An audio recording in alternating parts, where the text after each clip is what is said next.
S'il vous plaît, dessine-moi un œil. C'est la partie du corps qui nous fascine le plus. De petite taille, il ne pèse que 8 grammes. C'est peu par rapport à l'importance qu'il a dans notre vie. Ça n'est pas pour rien qu'on l'appelle le miroir de l'âme. Il est aussi le reflet du corps.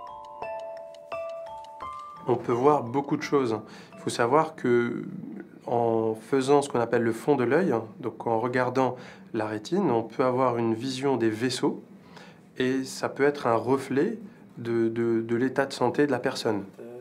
L'œil, c'est comme un petit appareil photo miniature. L'objectif, c'est le cristallin et la cornée. Alors ne clignez plus. La rétine, c'est la pellicule qui envoie l'image au cerveau. Parfait, vous pouvez cligner. Rien que le fait de voir, c'est quelque chose quand même d'assez extraordinaire. On peut expliquer anatomiquement toutes les zones, voilà, la rétine, le nerf optique, le cristallin, la cornée. Mais c'est vrai que la formation de l'image dans le cerveau, c'est quelque chose d'assez extraordinaire. Et voilà, c'est quand même quelque chose de limite un peu miraculeux, si on veut. Tous les patients le disent, c'est le sens qu'ils ne voudraient pas perdre.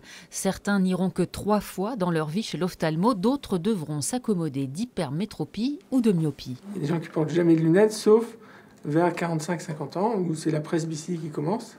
C'est-à-dire qu'on perd le pouvoir d'accommodation, on n'arrive plus à zoomer pour voir de près suffisamment bien. Je vous ai apporté une balle de ping-pong. Est-ce que ça correspond à peu près à un œil? Alors effectivement, ça peut correspondre à peu près à un œil. C'est plutôt liquide ou un gel. C'est plus solide que l'eau, mais c'est pas solide comme une matière qu'on peut prendre dans la main.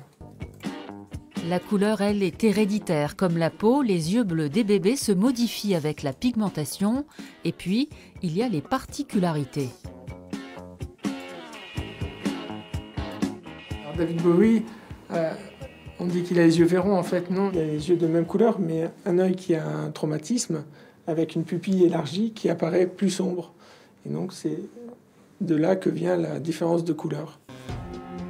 De l'œil au regard, il n'y a qu'un battement de cils. Pour le peindre, il faut avoir le coup d'œil. Pas si facile de traduire l'infini des expressions. Ce peintre s'est essayé à un échantillonnage de regards. L'œil, c'est compliqué parce que non seulement ça brille, c'est rond. Alors, on pense que c'est simplement un rond noir sur un fond blanc, mais c'est pas du tout. Il y a plein d'ombres tout autour.